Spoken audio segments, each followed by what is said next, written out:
নমস্কার। রথযাত্রা আগামী ২৭শে জুন শুক্রবার এবং উল্টোরথ ৫ই জুলাই শনিবার পালিত হবে। রথযাত্রার দিন প্রভু জগন্নাথকে ও বলভদ্র দেবকে কী করবেন? চন্দনের টিপ, দেবী সুভদ্রাকে সিঁদুরের টিপ অনামিকা আঙুল দিয়ে অতি অবশ্যই অর্পণ করবে। তার সাথে প্রভু জগন্নাথ ও বলভদ্রকে ১০৮টি তুলসী পাতার মালা অতি অবশ্যই অর্পণ করবে। একটি ময়ূর পালক শ্রী শ্রী জগন্নাথ দেবকে মুকুটে অর্পণ করবে। এতে কী হবে?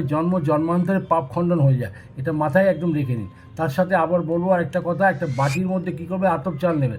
চাল নিয়ে তার মধ্যে তিনটে শুকনো হলুদ নিয়ে ওটা রেখে দেবেন ওখানে। আর যখন আপনি যখন উল্টো রথের পরের দিন সেটাকে কোনো মন্দিরে বা ব্রাহ্মণ মশাইকে দান করে দেবেন।